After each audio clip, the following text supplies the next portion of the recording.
What is up, watch friends? Welcome to another episode of Talking Timepieces with Tony. I'm Tony, you're the viewer. I appreciate you guys watching. And today we're going to be talking about the new Breitling Top Time.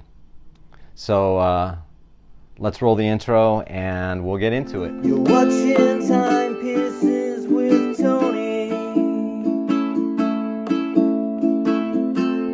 Talking Timepieces with Tony. Right on. Okay, first and foremost, I did get a new microphone. So let me know if this sounds better than the last ones. I was using wireless ones and I'm just not happy with them just because they're cheap and they suck. And don't get me wrong, I do have a whole professional shit ton of mics and all that stuff. I have a recording studio, so just the way that I like to do this and not have to set up a whole studio. Anyway, either way, I did get Breitling gloves with this watch. It doesn't come with them. It's just part of the gifts that Juan flourishes me with when I buy things. Also got a nice polishing cloth, Breitling polishing cloth. Anyway, so I went to my AD on Saturday a few days ago. Today's Wednesday. And I was looking for a new watch. And this was the watch that I chose, and I knew nothing about it. I bought it based on the fact that I just really liked, I say really liked Breitling. When I was younger, in my younger years, when I was into Rolex and all that, Breitling were really super popular in the early to mid 90s, the Navitimers. It seemed like everybody had those, and that's what I wanted on top of a Rolex, but just couldn't do it at the time. So when I bought this, I didn't know, again, what type of movement was in it. I knew it was a B23, but I didn't know what it was based off. I knew it was most likely an ETA, and then one of my viewers, Steel Steez, said that Breitling completely disassembles the ETA movements and completely rebuilds them. I'm like, okay, yeah, it's a modified ETA movement, right? And that's pretty much all I knew until I got home. And I shook it. I don't know if you can hear that. And one of the things I didn't like about it is it's loud, and I knew for a minute I'm like going, you know what, this sounds like a Valjoux 7750. However, it's a Valjoux 7753, completely remodified, torn apart, which they would have to do that in order for it to become COSC certified, and that's exactly what it is. So it's a COSC certified Valjoux 7753, so it has to be absolutely heavily modified. This also has anti-reflective coating on both sides of the crystal, so it's super legible, super clear. Now, I did take some notes because I didn't know too much about this watch, and the cool thing is when I got this home and did some research on it, it was based off of their collaboration with Triumph Motorcycles. So this is the Triumph. And one of the cool things about it is my dad was British and he loved vintage motorcycles and vintage cars. And he, at the time of his passing, was rebuilding a vintage Triumph motorcycle, which is awesome. I lived in England. I loved Triumph when I lived out there. I used to ride motorcycles. And I wanted one when I lived out there. And I thought about buying one not too long ago out here. But anyway, so I thought that's a pretty cool story. I did take some notes based on the fact that I don't know too much about this watch, but let's get into the case. It's super high polished. It's a 41 millimeter case. Lug to lug is 51 millimeters. So just like the Nomos, the one thing I don't like about this is the lugs are pretty long. So you got to make sure you have a good wrist size. I have a 6.5 inch wrist and it works. And it is 14.2 millimeters thick. So it is rather thick, but it actually works with this watch. It's beautiful. It has piston style pushers for the chronograph. And the case back is engraved with a Triumph motorcycle engine. Don't know if you can see that. Deployment buckle.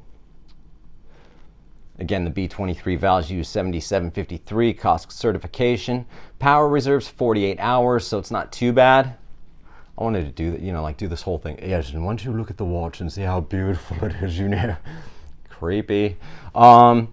So the strap is calfskin with a deployant buckle, and it's comfortable. It's nice. I like the fact they put that yellow touch on the inside, Breitling.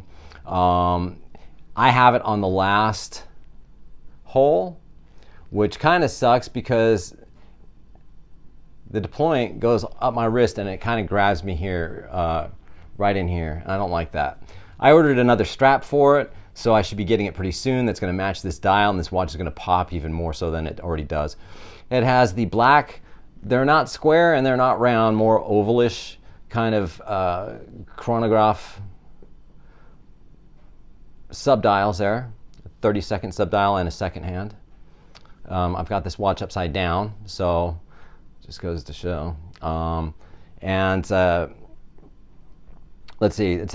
Basically this was based off of the 1950s cafe motorcycle thing style, cafe racers, I think they called them. So they also came out with the only one I'd seen of this watch before is the Deuce. If you know that one, they have a Corvette, they have Shelby, and I can't remember which other one. Triumph logo at the top of the 6 o'clock there. You got stick indices. This watch does have lume. Nothing to write home about. Manual wind, automatic. Valves use 7750s. If you don't know, or 7753s, I would imagine are the same. They only wind in one direction. Some rotors wind in both directions. So if you had it on a watch winder going in one direction and it wasn't wound and it was stopped working, it meant you're winding it in the wrong direction. Some automatic movements will work both. It doesn't matter. It's a beautiful watch. Let me put it on the wrist. Let me take these gloves off. I feel like a total dweeb wearing these gloves, but thank you, Juan. I appreciate those gifts. You're awesome. And then the polishing cloth is pretty cool. Breitling and an upside down chick. It'd be better if she was right side up, right? And plus they put the logo on upside down too. It's pretty weird, right? And there you have it. It's really super soft polishing cloth. This watch is absolutely gorgeous. This dial is probably my favorite dial out of all the watches I own. It really just stood out to me, and I told you before in my previous video that I was just carrying this watch around with me as I was looking at other watches when I wasn't sure which one I was going to buy. I am so glad I purchased this watch. It also was going to get the Zenith El Primero like I always say I'm going to do, and my viewer Steel Steez. He was like, no, this one's a lot nicer. I think obviously the Zenith is going to have a much better movement. It's I think overall a better watch. But I think on this case, this watch is great. I've had this on my wrist nonstop since Saturday. It is now Wednesday, and this lives up to every bit, if not better than COSC certification. It's keeping perfect timing right now, so it's awesome.